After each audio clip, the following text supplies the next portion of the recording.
Good afternoon, ladies and gentlemen. This is a Monday afternoon edition of Talking Sports with Evan.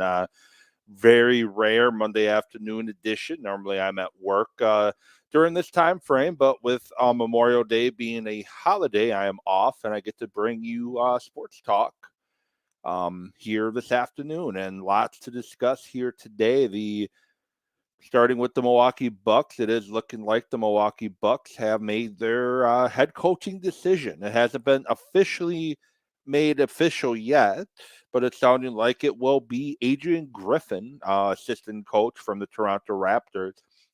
Who is Adrian Griffin, and what are my thoughts on that will be discussed on today's show. The Milwaukee Brewers continuing to sputter. Had a great start in April. May cannot get done quick enough. Off day, a rare Memorial Day off day today for Milwaukee. I think it's been a while since they did not play on Memorial Day, but here we are. No game today for the Brewers. And I was very excited in particular about one player that the Brewers signed during the or traded for during this offseason. And I've, come to realize that I know it happens a lot, but I was completely wrong and completely whiffed on the particular player that I am talking about, which I'll get to momentarily. It is not the guy the Brewers just DFA'd today, which I will talk about that as well on why it was probably him, but not the other guy that got DFA'd. And then there's a debate among sports talk around the area here that I'm going to lose my mind over by the time the season starts. The who's under more pressure argument, and I'm tired of it already. I'm going to kind of talk about that. But the first thing first, Adrian Griffin. Looking like Adrian Griffin is going to be the next head basketball coach of the Milwaukee Bucks. And I want to get your thoughts on Adrian Griffin. If you don't mind, you can tweet at me at Evan Witt Sport. So you can tweet at me and let me know what your thoughts are on the Bucks looking like going to be hired. Um, Still, nothing's been made official yet from the Bucks camp, but that's who it's looking like it's going to be. And I'm going to start off with, what do we know about Adrian Griffin? Well, we do know he played college ball at Seton Hall. He went undrafted in 1996, played for the Long Island Surf, the Connecticut Pride, the Atlantic City Seagulls, Rosario, Connecticut Pride, and the Atlantic City Seagulls again before getting a chance to play with the Boston Celtics in the 1999, 2001 through 2001 season.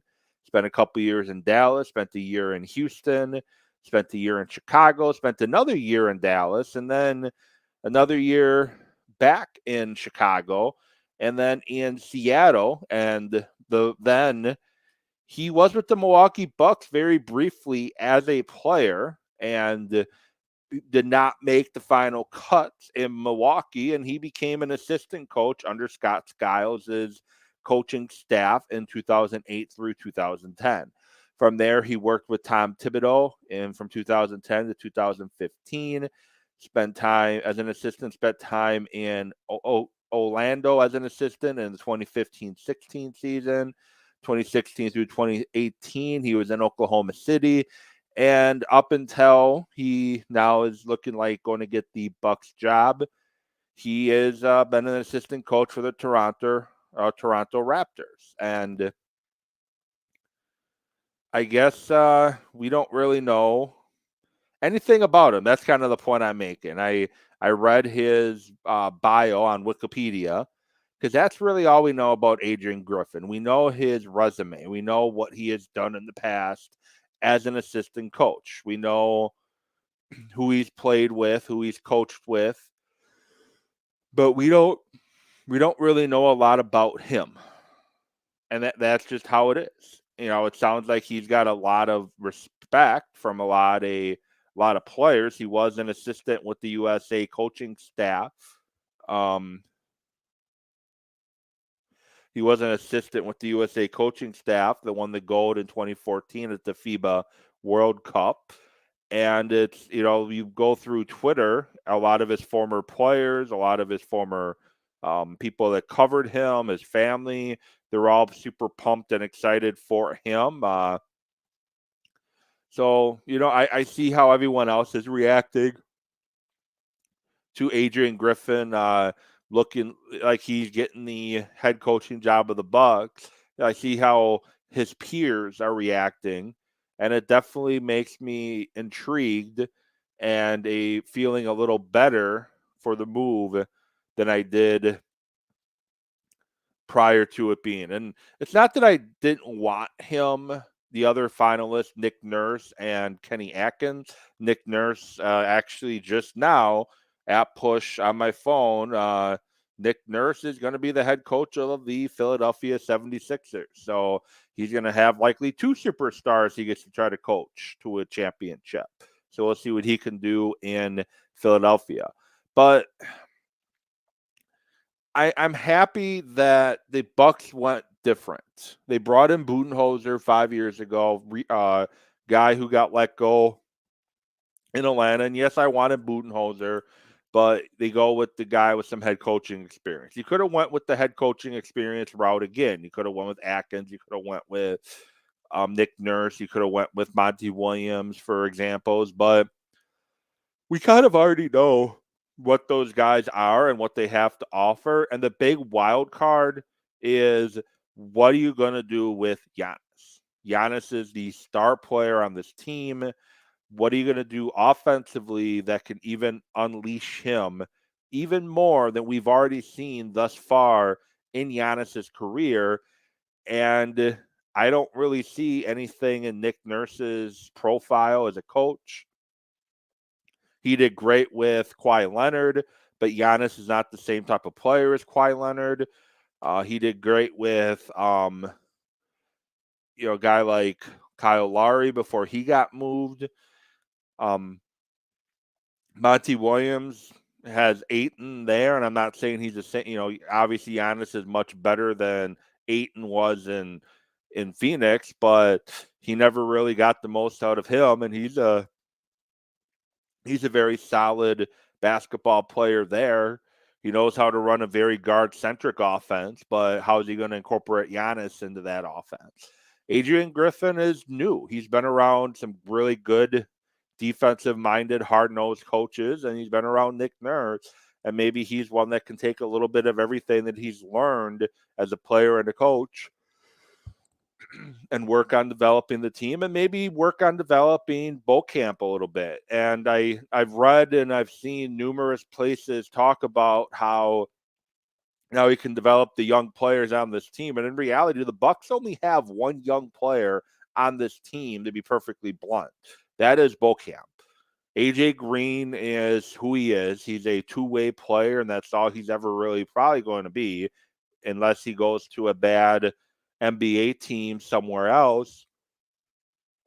And, he can go do what Sandro did in San Antonio, but he's not going to be a guy you depend on in a key game. And if you're trying to vie for a championship team, and the move does come with risks, you have a very tight championship window still available to your team.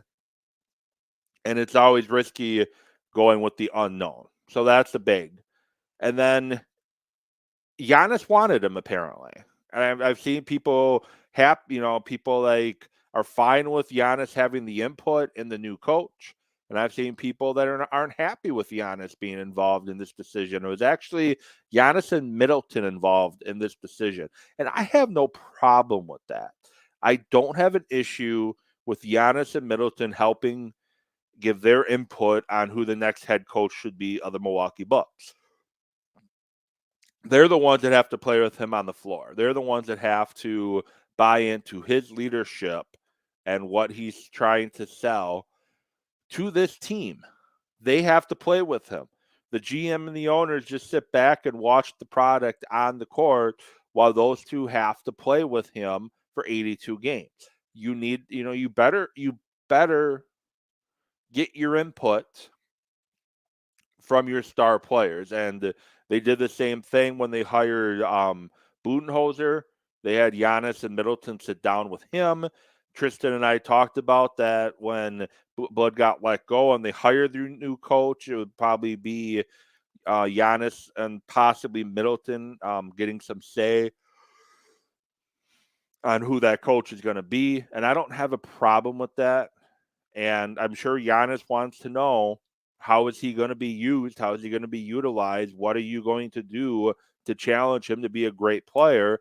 And it sounds like those two connected. And that's why Giannis wanted him, and that's who they got. And I was listening to Locked On Bucks podcast with Kane Pittman and listening to him with Justin Garcia, and some of the things they were talking about.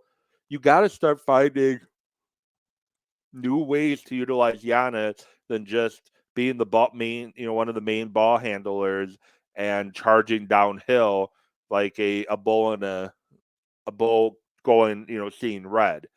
Talking about getting him involved more on doing screens and opening them up that way, put him in the corner, find different ways to try to utilize Giannis's strengths. Because the style Giannis is playing with right now, he's 29, he's very aggressive.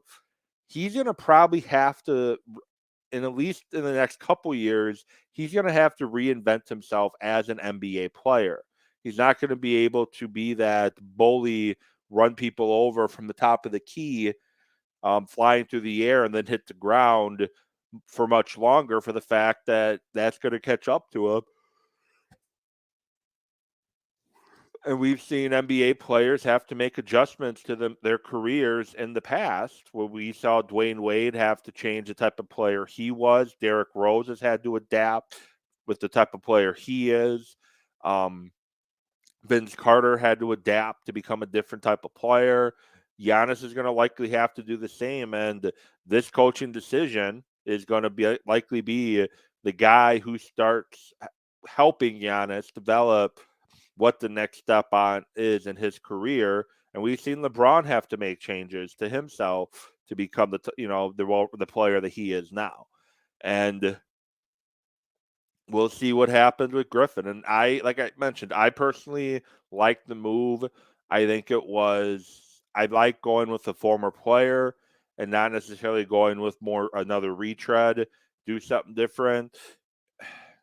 If it doesn't work out, Horst is gone. If Horst would have fired Nick Nurse or Kenny Atkins and it didn't work out, John Horst is likely gone.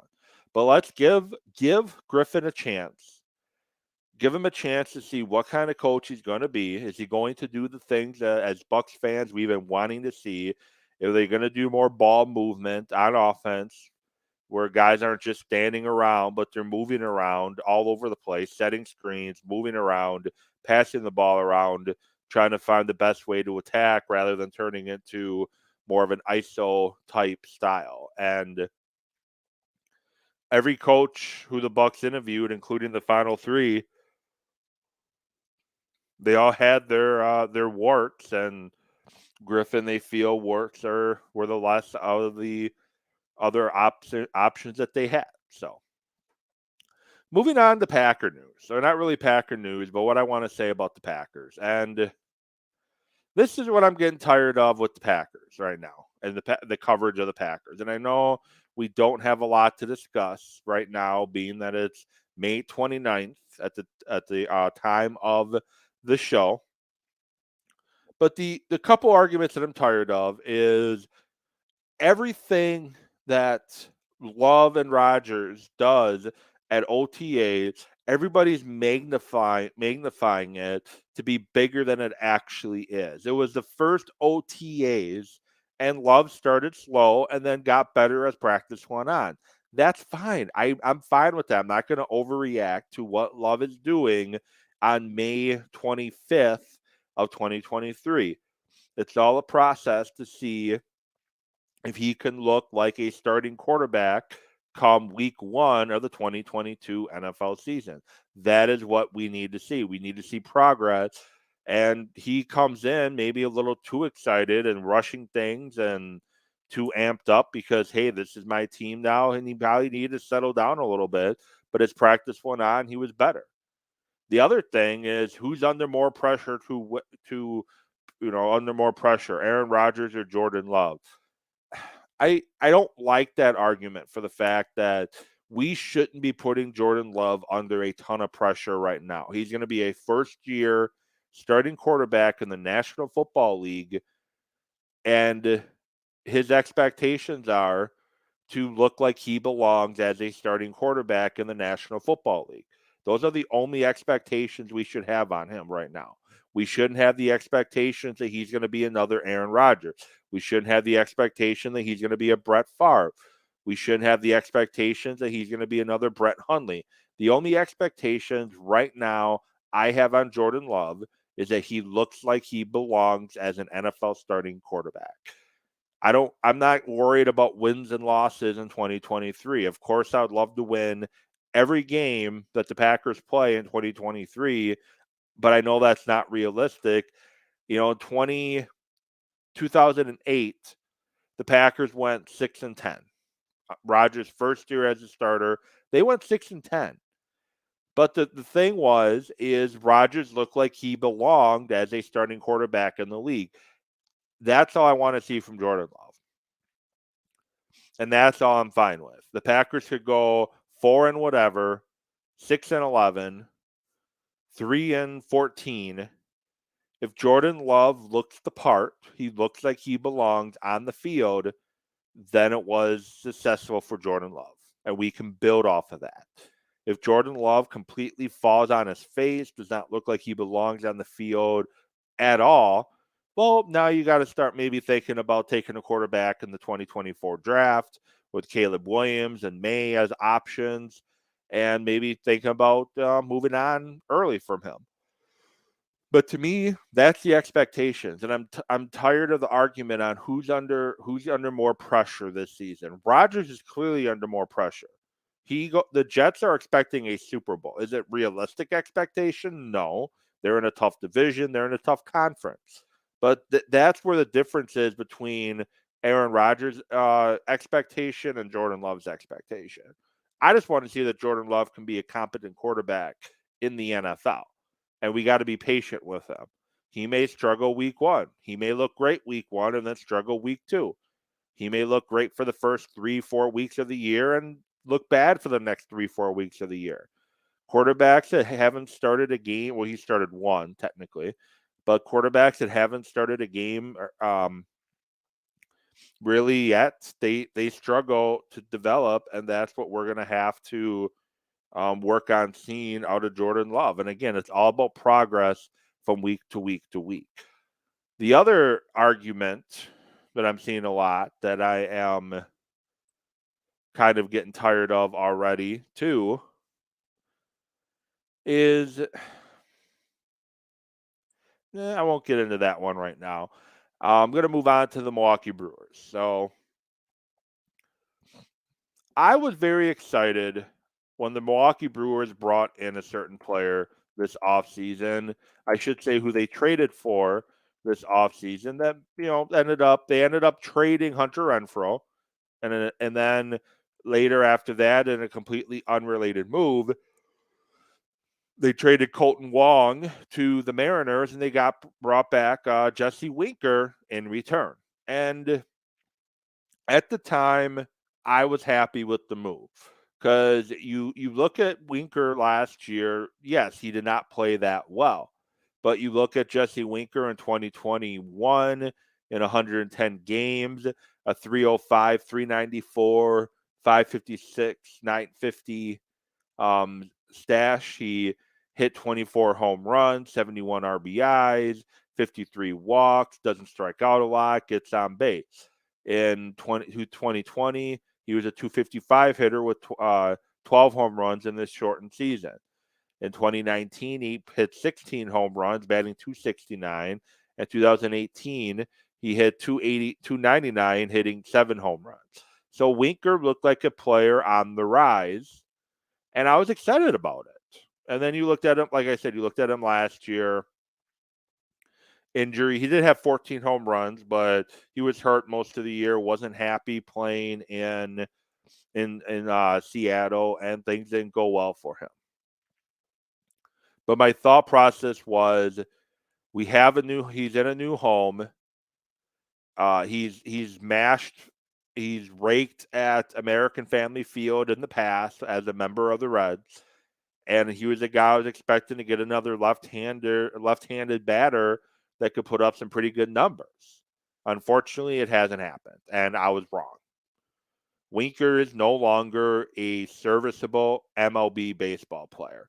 He's batting 204 on the season, slugging 231, and on base percentage of 315.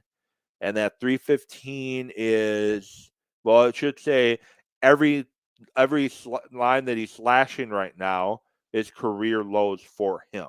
He has 0 home runs, 3 doubles, and in his last 7 games, he's batting 0-43. And his last 15, he's batting 139. In his past 30, he's batting 167. He's just not good anymore. And I was wrong. I was completely wrong of my assessment of Jesse Winker, and he's batted into 20 double play balls already this season, and it's only May 29th. So he's not able to hit the batters along, not able to be the bat that I was hoping he would be, and he's not doing what a DH should be doing, and the DH should be putting up much better numbers than a 204 batting average with 13 RBIs in 118 plate appearances. So, yes, I was wrong. I was wrong about Jesse Winker. I thought that we would see hopefully more of what he was in Cincinnati, playing an American Family Field version of Jesse Winker, but we're not. And, it is what it is.